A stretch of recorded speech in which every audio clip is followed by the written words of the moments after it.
Subscribe now and press the bell icon. Never miss an update.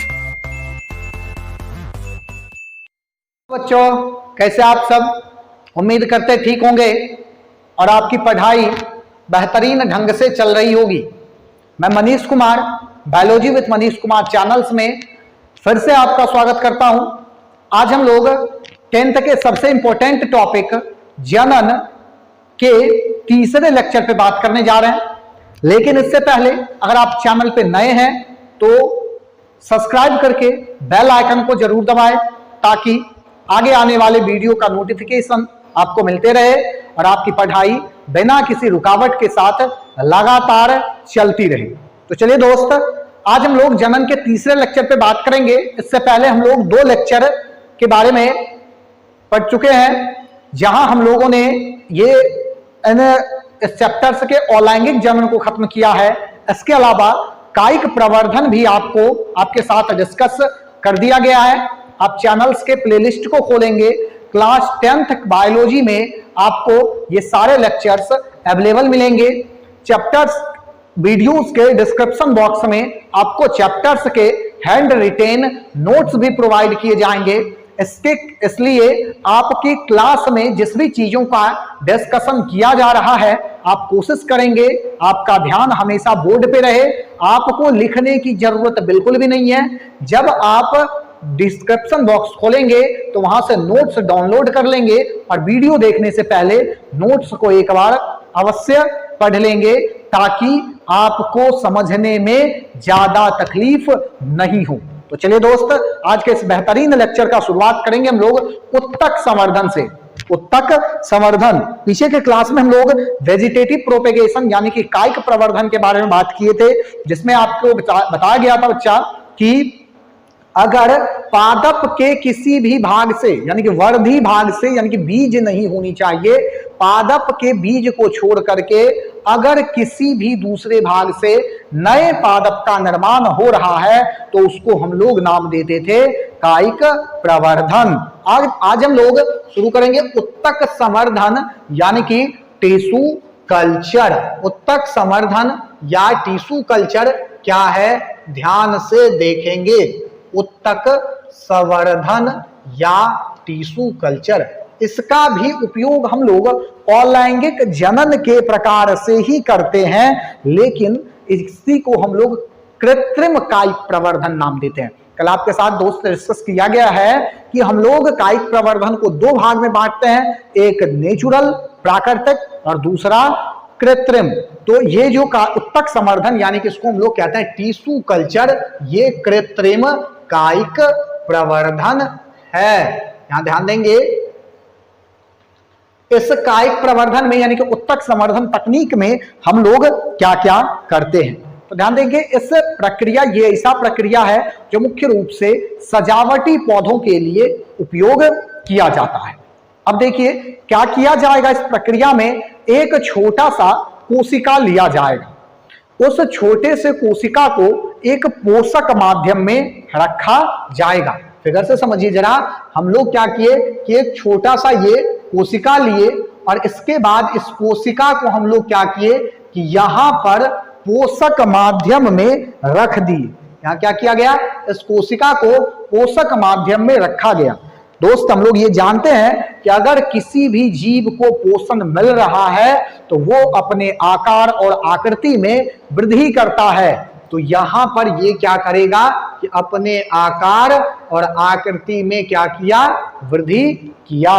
अब ध्यान देंगे कि जैसे ही ये आकार या आकृति में वृद्धि करता है तो एक बॉल के जैसा संरचना, एक कोशिका विभाजित होते होते क्या होता है, एक बॉल के जैसा संरचना का निर्माण करता है, जिसको हम लोग कैलस नाम देते हैं। क्या नाम देते हैं, कैलस। कैलस नाम देंगे।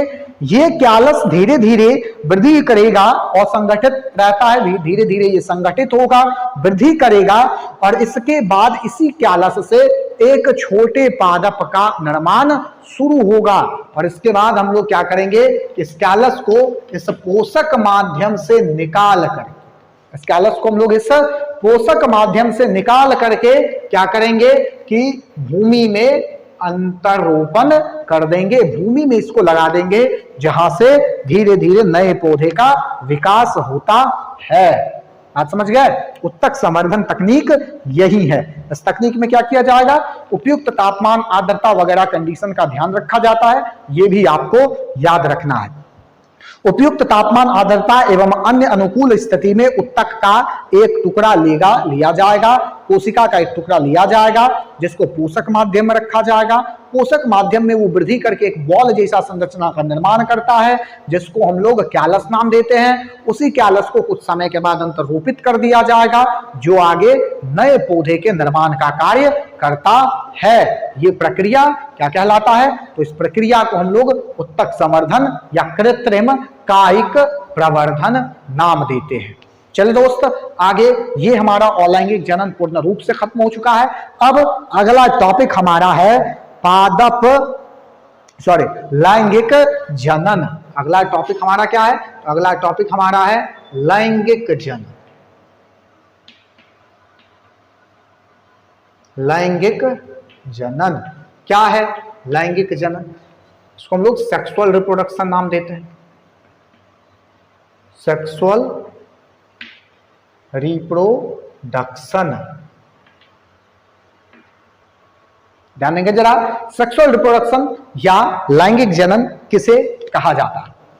लैंगिक जनन ऐसा प्रक्रिया है, लैंगिक जनन ऐसा प्रक्रिया है जिसमें दो जीव भाग लेता है।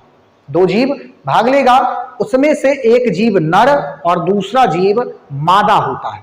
यानी कि जनन की वैसी प्रक्रिया जिसमें एक नर जीव और एक मादा जीव भाग लेकर के क्या करता है कि नए संतति का उत्पत्ति करेगा। ये प्रक्रिया लैंगिक जनन या सेक्सुअल रिप्रोडक्शन कहलाता है।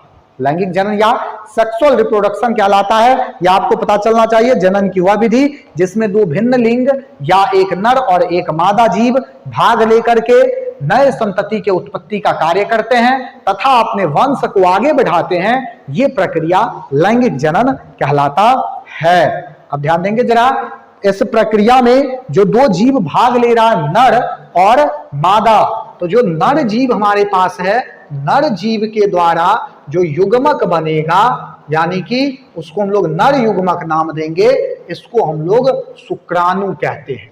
यानी कि इस प्रक्रिया में जो नर जीव भाग ले रहा है, उसके शरीर से जो युग्मक बन रहा है, इसको हम लोग शुक्राणु या स्पर्म नाम देते हैं। शुक्राणु या स्पर्म नाम देते हैं। जबकि दूसरा जो जीव मादा है, यहां से जो युग्मक बनेगा, इसको हम लोग अंडाणु या ओवम नाम देते हैं। अंडाणु या ओवम नाम देते हैं। अंडाणु या ओवम नाम देते हैं। यह भी आपको याद रखना है। अब आप ये भी समझिए जरा कि ये जो शुक्राणु है, इसका आकार काफी छोटा होता है एज कंपेयर्ड टू अंडाणु। शुक्राणु का आकार काफी छोटा है, लेकिन इसका संख्या काफी ज्यादा होता है। शुक्राणु का आकार छोटा है, लेकिन नर के शरीर में इसका संख्या काफी अधिक होगा।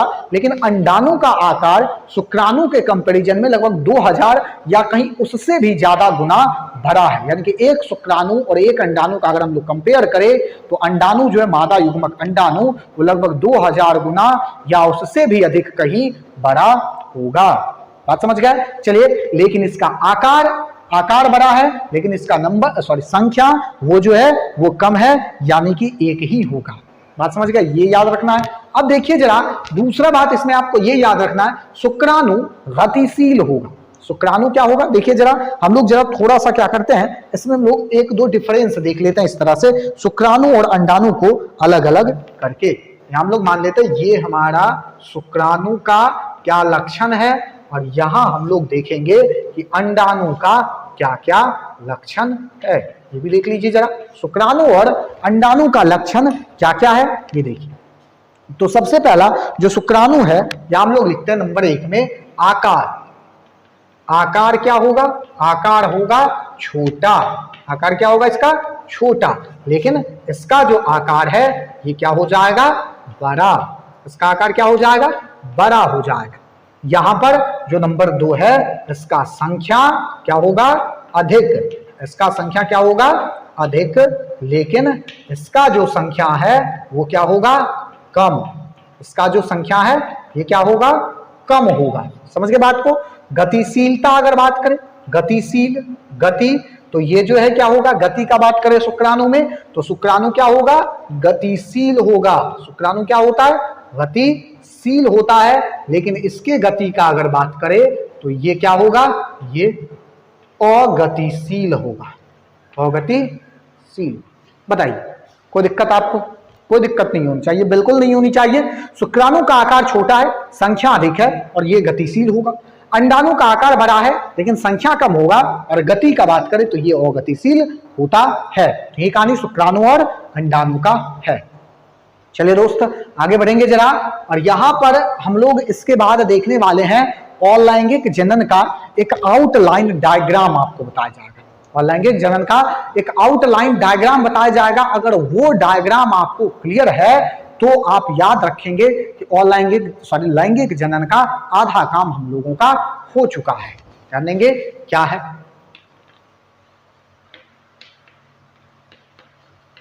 लैंगिक जनन टॉपिक तो बनाया ही गया है।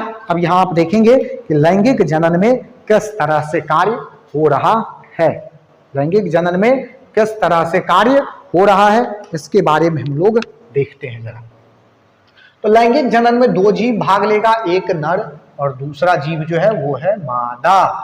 नर को हम लोग मेल कहते हैं इंग्लिश में और इसको हम लोग फीमेल कहते हैं, ये भी आप याद रखेंगे, मेल और फीमेल कहा जाएगा। नर जो है, नर के द्वारा नर युग्मक यानी कि शुक्राणु का निर्माण होता है। शुक्राणु का लक्षण आपको पता है, आकार छोटा होगा, संख्या अधिक होगा और गतिशील होता है। लेकिन अगर हम यहाँ मादा का बात करें तो यहां से अंडाणु उत्पन्न होगा। ठीक है, अंडाणु जो है आकार में बड़ा होगा, संख्या कम होगा और अगतिशील होता है। शुक्राणु और अंडाणु का निर्माण जब हो जाएगा तो होगा इसके बाद इसका स्थानांतरण। इसका क्या होगा, स्थानांतरण। कहोगे क्या होता है स्थानांतरण? तो नर के शरीर में शुक्राणु बना है और मादा के शरीर में अंडाणु बना है। इस दोनों को निषेचित होने के लिए, मिलने के लिए क्या होता है कि इसका स्थानांतरण होना जरूरी है। और हम लोग पहले से जान रहे हैं कि शुक्राणु गतिशील है, तो शुक्राणु गतिशील है तो शुक्राणु ही क्या होगा, नर के शरीर से मादा के शरीर में स्थानांतरित होता है। यानी कि नर युग्मक शुक्राणु का जब निर्माण हो जाएगा और मादा युग्मक अंडाणु का जब निर्माण होगा तो निषेचन के लिए क्या होता है कि नर युग्मक शुक्राणु का स्थानांतरण मादा के जनन तंत्र में हो जाता है। आगे के आने वाले क्लास में हम लोग नर जनन तंत्र, मादा जनन तंत्र सबके बारे में पढ़ने वाले हैं।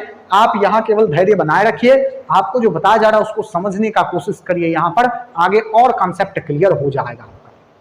तो यहां पर नर और मादा युग्मक का संलयन होगा। संलयन या आप ऐसे कहेंगे पूर्ण रूप से और हमेशा के लिए संलयन होगा। इस प्रक्रिया को हम लोग नाम देते हैं निषेचन। नर युग्मक और मादा युग्मक का पूर्ण रूप से और हमेशा के लिए होने वाले संलयन को हम लोग क्या कहते हैं, हम लोग क्या देते हैं इसको, निषेचन। और निषेचन के बाद युग्मनज का निर्माण होता है।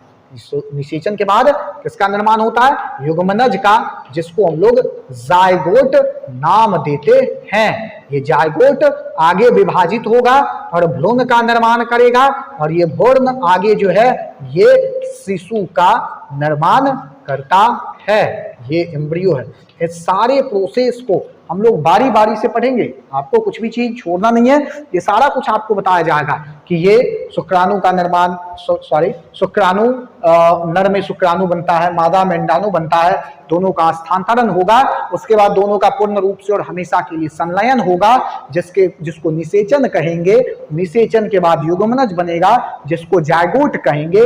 जायगोट आगे भ्रूण में विकसित होगा, जिसको एम्ब्रियो कहेंगे और एम्ब्रियो आगे शिशु में यानी कि फीटस में विकसित होता है।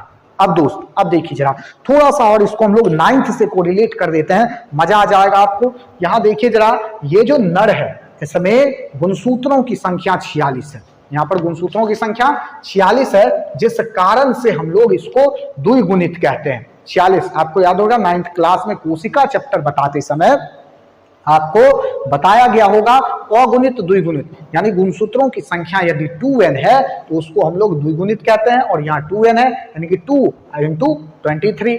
यहां पर भी मादा में भी गुणसूत्रों की संख्या 46 होती है, ये भी द्विगुणित है। लेकिन ध्यान देंगे जो नर युग्मक और मादा युग्मक का निर्माण होगा, यहां पर ओनली 23 जो क्रोमोसोम है, 23 पेयर नहीं कहा जा रहा दोस्त, यहां 23 पेयर है, लेकिन यहां पर केवल और केवल 23 यानी कि मात्र 23 गुणसूत्र उपस्थित होता है। बात समझ गए।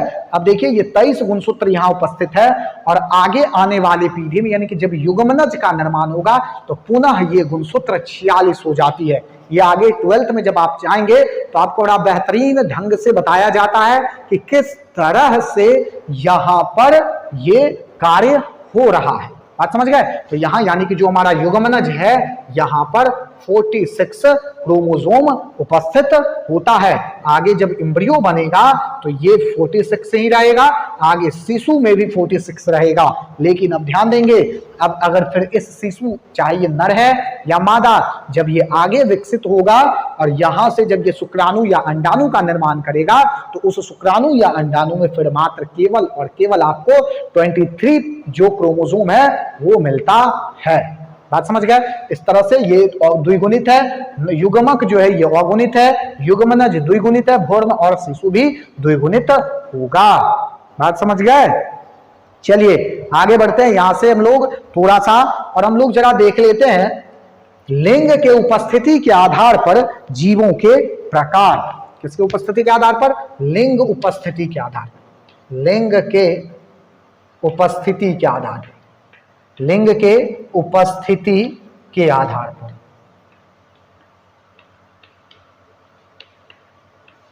लिंग के उपस्थिति के आधार पर जीवों के प्रकार। तो लिंग के उपस्थिति के आधार पर हम लोग जीव को बांटते हैं दो भागों में। लिंग के उपस्थिति के आधार पे हम लोग जीव को दो भागों में बांटते हैं। क्या सब? तो जो नंबर 1 सबसे पहला है वो है एक लिंगी। एक नंबर में क्या होगा? एक लिंगी जीव, और दूसरे नंबर में जो होगा ये हो जाएगा द्विलिंगी जीव। एक लिंगी जीव और नंबर 2 में हो जाता है द्विलिंगी जीव। अब देखिए जरा, ये एक लिंगी जीव और द्विलिंगी जीव हम लोग किसको कहेंगे? एक लिंगी जीव, एक मतलब क्या हुआ? 1, और लिंगी मतलब लिंग, यानी कि जिस जीव पे, जिस जीव शरीर पर केवल और केवल एक लिंग उपस्थित होगा, जिस जीव शरीर पर केवल और केवल एक लिंग उपस्थित होता है उसको हम लोग एक लिंगी जीव कहते हैं। और जहां पर दोनों लिंग यानी कि नर और मादा दोनों लिंग उपस्थित होगा उसको हम लोग द्विलिंगी जीव कहते हैं। ये बात आपको समझ में आ गई होगी। जिस जीव पर एक लिंग उपस्थित होगा उसको एक लिंगी कहेंगे, और जहां दो लिंग उपस्थित होगा उसको हम लोग द्विलिंगी कहेंगे। एग्जाम्पल ध्यान देंगे जरा। मानव, अगर हम लोग बात करें किसका? तो मानव का। तो मानव में क्या है? मानव में एक जीव पर एक ही लिंग उपस्थित है। जैसे नर जीवों पर केवल नर जनन अंग उपस्थित होगा, मादा पर क्या होगा? कि मादा जनन अंग उपस्थित होगा। तो इस तरह से यहाँ क्या होता है कि मानव है, पपीता है, घोड़ा है, ये सब क्या है? इस सब जीव पर केवल और केवल एक ही लिंग उपस्थित है, इसलिए हम लोग इसको एक लिंगी नाम देते हैं। लेकिन वही अगर हम लोग बात कर ले, सरसों, गुड़हल, केचुआ, सरसों, क्या लिखते हैं हम लोग? सरसों, गुड़हल, केचुआ, ये सब क्या है? ये सारा का सारा जो जीव है ये द्विलिंगी है। यहां पर इस जीव के शरीर पर, एक ही जीव शरीर पर नर और मादा दोनों जनन अंग क्या होता है? उपस्थित होता है। तो इसको हम लोग क्या कह देते हैं? द्विलिंगी जीव के नाम से जानते हैं। बात समझ गए। यहां तक का सारा कंसेप्ट क्लियर होना चाहिए। द्विलिंगी को ही हम लोग उभयलिंगी भी कहते हैं, ये भी आपको याद रखना है। बाइसेक्सुअल, ठीक है, इसको हम लोग यूनिसेक्सुअल और इसको बाइसेक्सुअल नाम देते हैं। चलिए आगे हमारा टॉपिक है पुष्पी पादप में लैंगिक जनन। ये देखेंगे कि पुष्पी पादप में लैंगिक जनन का प्रक्रिया कैसे चल रहा है। अगर हम लोग एक टिपिकल फ्लावर यानी कि टिपिकल पुष्प का बात करें तो कुछ इस तरह का ही फ्लावर हम लोगों को देखने के लिए मिलता है। चलिए बारी बारी से हम लोग देखेंगे कि इसमें कौन सा हिस्सा क्या है और उसके बाद हम लोग इसके निषेचन या जनन के बारे में बात करेंगे। ये हमारा एक पादप है। अब देखिए जरा कि पुष्पी पादप जो है इसको हम लोग क्या करते हैं कि इसके हिस्से को दो भागों में बांट दिया जाता है। लैंगिक जनन समझने से पहले आप ये समझ लीजिए पुष्पी पादप में कि किसी भी पादप में जो जनन का कार्य है वो पुष्प के द्वारा ही किया जाता है। पुष्प के द्वारा ही लैंगिक जनन का कार्य पूरा होगा।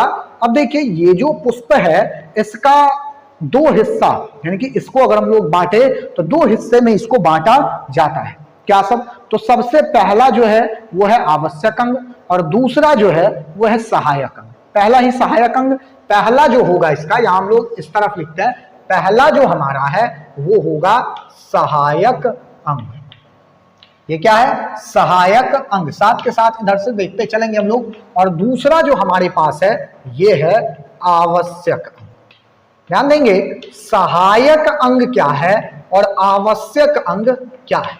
तो देखिए सहायक अंग इस अंग को, उस अंग को कहा जाएगा जिसके होने या नहीं होने से जनन पर कोई प्रभाव नहीं पड़ता है। सहायक अंग वैसे अंग को कहा जाता है जिसके होने या नहीं होने से जनन पर कोई प्रभाव नहीं पड़ेगा। लेकिन आवश्यक अंग ऐसा अंग है कि जिसका होना जनन के लिए आवश्यक है। यानी कि अगर ये रहेगा तो जनन होगा, अगर ये नहीं रहेगा तो फिर जनन नहीं होगा। बात समझ गए? अब आप देखिए जरा यहां पर कि सहायक अंग क्या क्या है और आवश्यक अंग क्या क्या है।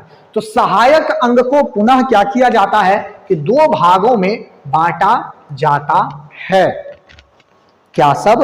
तो सबसे पहला जो अंग है वो है बाह्य दलपुंज। सबसे पहला क्या है? बाह्य दलपुंज। और दूसरा जो है वो क्या है? दलपुंज। दूसरा क्या है?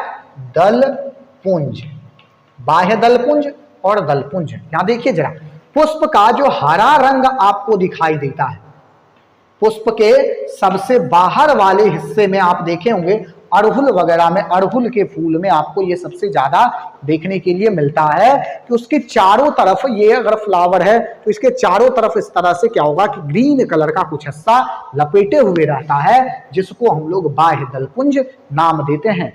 ठीक है। इसके नीचे पुष्प का जो रंग आप देखते हैं, पुष्प का रंग अलग अलग जो आप रंग देखते हैं वो ही क्या है? दलपुंज, पंखुड़ी जिसको आप कहते हैं। अपने लोकल लैंग्वेज में आप पंखुड़ी कहते हैं। तो ये जो पंखुड़ी है इस पंखुड़ी को हम लोग बायोलॉजिकल लैंग्वेज में दलपुंज कहते हैं। बाह्य दलपुंज क्या है? बाह्य दलपुंज का कार्य क्या है ये देख लीजिए जरा। उसके बाद हम लोग फिर आवश्यक अंग पे आएंगे। तो ये दोनों मिलाकर के सहायक अंग का कार्य करते हैं। सहायक अंग है। अगर ये है तो ठीक, अगर नहीं है तो भी जनन के प्रक्रिया पर कोई प्रभाव नहीं पड़ेगा। बाह्य दलपुंज ये पुष्प का सबसे बाहरी हिस्सा है, सबसे बाहरी भाग है जिसका कार्य ये होगा, इसका कार्य होता है कि ये कली अवस्था में पुष्प को सुरक्षित करने का कार्य करेगा। कली अवस्था में पुष्प को सुरक्षा देने का जिम्मेवारी इसी के पास होता है। जबकि दलपुंज का काम है कि ये पुष्प को रंग देने का कार्य करता है। इसका काम होगा पुष्प को रंग देगा। अलग अलग फ्लावर का आप रंग देखते हैं, कोई लाल देखते हैं, पीला देखते हैं, गुलाबी देखते हैं, अलग अलग तरह का रंग आपको देखने के लिए मिल जाता है पुष्प का। तो वैरायटी ऑफ कलर यानी कि पुष्प के रंग का जो अलग अलग विभिन्नता आपको देखने के लिए मिलती है, ये विभिन्नता देने का काम हमारे दलपुंज का है। अब आप ध्यान देंगे बाह्य दलपुंज का जो इकाई है इसको हम लोग बाह्य दल कहेंगे, बाह्य दल। और जो दलपुंज है इसके इकाई को हम लोग दल कहते हैं। अब देखिए जरा इकाई क्या है। तो जब बहुत सारा बाह्य दल मिलेगा तो बाह्य दलपुंज का निर्माण करता है, और जब बहुत सारा दल मिलता है तो ये दलपुंज का निर्माण करता है। उम्मीद करते हैं ये सेक्टर, ये वाला हिस्सा आपका क्लियर हो गया। अब हम लोग आते हैं आवश्यक अंग पे। तो आवश्यक अंग को पुनः हम लोग तीन भाग में बांटते हैं। सबसे पहला है स्टिग्मा, स्टिग्मा जिसको हम लोग कहते हैं वर्तिकाग्र, वर्तिकाग्र। और दूसरा है इसके बाद नंबर 2 में स्टाइल, जिसको हम लोग नाम देते हैं वर्तिका।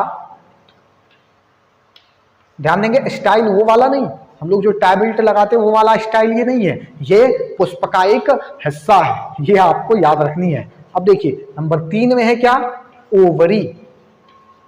ओवरी यानी कि अंडाशय। तीनों हिस्सा को हम लोग बारी बारी से देखते हैं। सबसे पहले ये है कहां, उसके बाद हम लोग देखेंगे कि ये कार्य क्या करता है। ठीक, सॉरी ये मिस्टेक है, ये मिस्टेक है, और मिस्टेक ही नहीं, ये भयानक मिस्टेक हो गया हमसे। आप देखेंगे जरा, आवश्यक अंग को हम लोग मुख्य रूप से क्या करते हैं, 2 भागों में बांटते हैं। ठीक है, क्या सब, तो पुमंग और जायांग। ये हमसे गलती हुई, इसके लिए क्षमा प्रार्थी हैं। आप यहां देखेंगे जरा फिर से, आवश्यक अंग को हम लोग 2 भाग में बांटे। सबसे पहला जो है वो है हमारा पुमंग, और दूसरे नंबर में है हमारा जायांग। दूसरे नंबर में क्या है, जायांग। ठीक, अब देखिए जरा, पुमंग को हम लोग 2 हिस्से में बांटते हैं। क्या सब, तो जो सबसे पहला है वो है एंथर यानी कि परागकोश। परागकोश, इसको हम लोग एंथर कहते हैं। और दूसरा जो है ये है तंतु। दूसरा जो है ये क्या है, तंतु।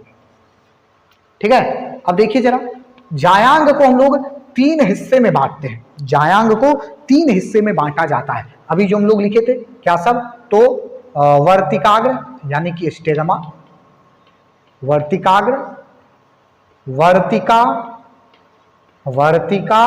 और इसके बाद आता है क्या, तो अंडाशय। वर्तिकाग्र, वर्तिका और अंडाशय, ये 3 हिस्से में इसको बांटा जाता है। सभी के कार्य को हम लोग बारी बारी से देखेंगे, लेकिन उससे पहले हम लोग जरा यहां डिनोट कर ले ये कहां कहां है। तो ये वाला जो हिस्सा आपको दिखाई दे रहा है, ये वाला, इसको हम लोग कहते हैं परागकोश। क्या कहते हैं इसको, परागकोश कहते हैं। और ये वाला जो डंठल नुमा संरचना दिखाई दे रहा है, इसको हम लोग नाम देते हैं क्या, तो तंतु। और ये दोनों मिल करके क्या बनाता है, हमारे पुष्प का पुमंग का निर्माण करता है। पुमंग पुष्प का नरजनन अंग है।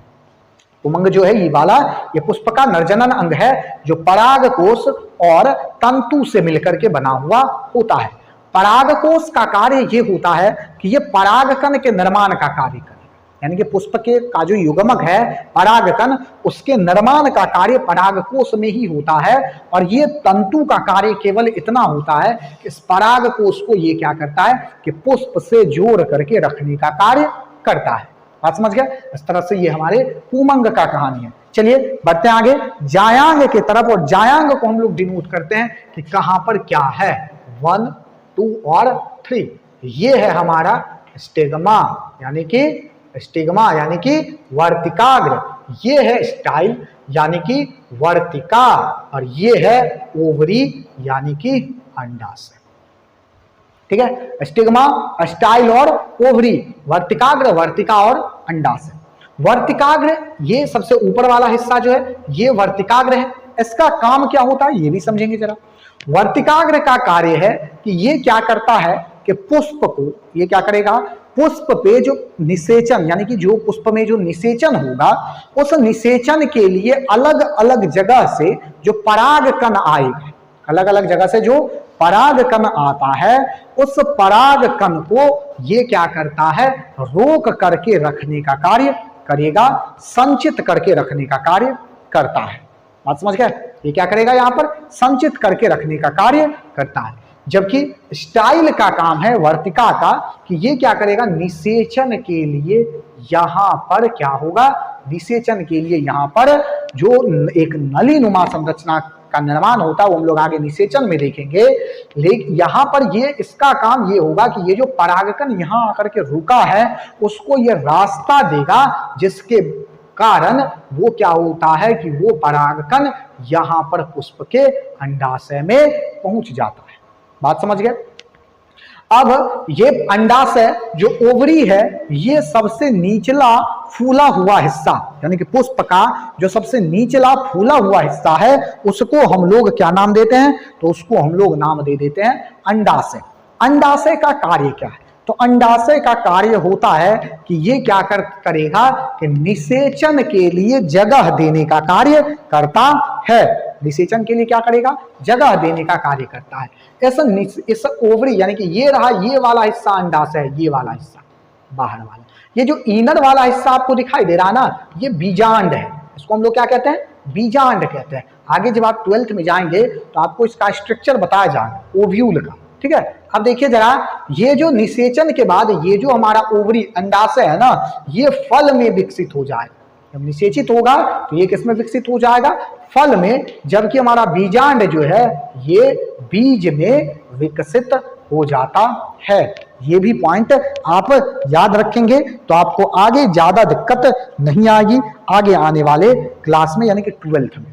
चलिए दोस्त, आगे बढ़ते हैं हम लोग। यहां से एक बात और आप याद रखेंगे, जायांग को हम लोग गाइनोइशियम भी कहते हैं। जायांग को इंग्लिश में गाइनोइशियम या फिर पिस्टिल भी नाम दिया जाता है। इसके लिए आपको अलग अलग बुक अलग अलग तरह के नामों का उपयोग कर रही है, तो इसमें आपको घबराना नहीं है। बात समझ गए? तो ये कहानी है किसका?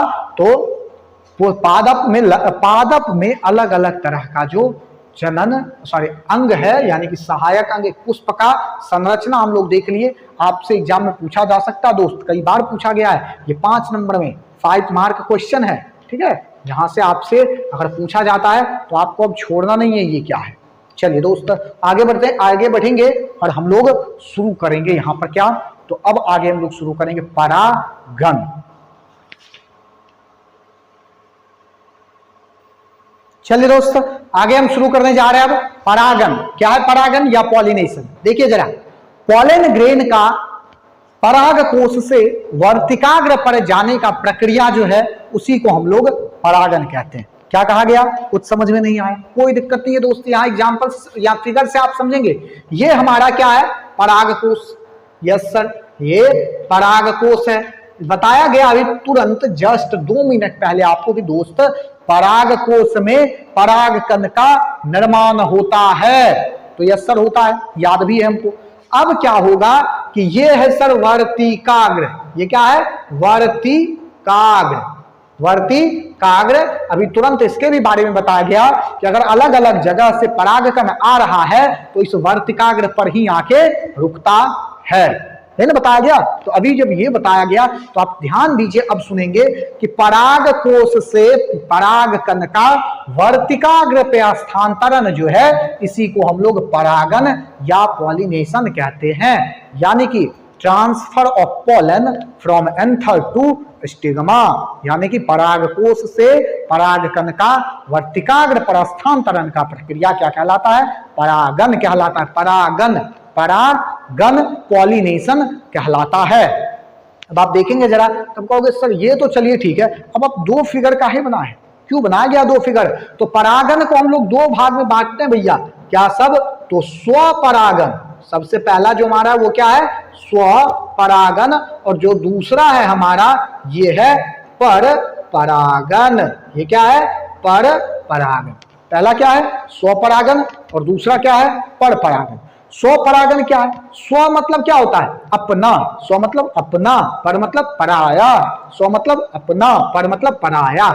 यानी कि अगर अपने ही एंथर से, यानी कि अपने ही परागकोश से अपने ही वर्तिकाग्र पर परागकण का अगर स्थानांतरण होता है तो उसको कहेंगे स्वपरागन। क्या कहेंगे? स्वपरागन। यहां देखिए, जैसे ये परागकोश इसी पुष्प का और ये वर्तिकाग्र इसी पुष्प का, अगर इसी पुष्प के एंथर से परागकोश से इसी पुष्प के वर्तिकाग्र पर स्थानांतरण होता है तो इसको स्वपरागन नाम दिया जाता है। बात समझ गए? एक ही पुष्प के अंतर से या फिर उसी पुष्प के स्टिग्मा पर अगर स्थानांतरण हो रहा है तो स्वपरागन। लेकिन अगर पुष्प बदल गया, पौधा बदल गया, यानी कि इस पौधा के पुष्प के अंतर से इस पौधे के पुष्प के वर्तिकाग्र पर अगर स्थानांतरण होगा तो उसको हम लोग क्या नाम देंगे? पर परागन। जैसे देखिए जरा, यहां से निकला और ये यहां पहुंचा तो इसको हम लोग क्या नाम देंगे? पर परागन। क्या नाम देंगे? पर परागन। और ये वाला जो है, ये वाला प्रक्रिया क्या कहलाएगा? तो ये कहलाएगा सर स्वपरागन। ये क्या कहलाएगा? स्वपरागन कहलाएगा। तो ये पुष्प में परागन का प्रक्रिया है। ठीक है, चलिए स्वपरागन या परपरागन को रोकने का भी हम लोगों के पास तरीका होता है, लेकिन आपको जो है ये आगे आने वाली क्लास यानी कि 12th के क्लास में आपको ये चीज स्टडी करने के लिए मिलेगी। चलिए दोस्त आगे बढ़ेंगे और देखेंगे निषेचन। लेकिन आज हम लोग इस टॉपिक को, आगे के टॉपिक को, यानी कि जो निषेचन है हमारा, पुष्प में निषेचन, फर्टिलाइजेशन, पुष्प में निषेचन, इस टॉपिक को हम लोग आगे आने वाले लेक्चर्स में जो है कवर करेंगे। चलिए, अगर आप चैनल पे नए हैं तो लाइक, शेयर और सब्सक्राइब करना नहीं भूलिए दोस्त, ताकि एक मोटिवेशन हम लोगों को भी मिले और ज्यादा एनर्जी के साथ आपके लिए कार्य किया जाए। वीडियो के डिस्क्रिप्शन में आपको हैंड रिटेन नोट्स मिलेंगे, फिर से आपको याद दिलाया जा रहा है। और आज का कहानी हम लोग यही खत्म करेंगे। आने वाले लेक्चर में हम लोग निषेचन और उसके बाद मानव जनन तंत्र जो है उस पर चर्चा शुरू करेंगे। तब तक के लिए जय हिंद, जय भारत।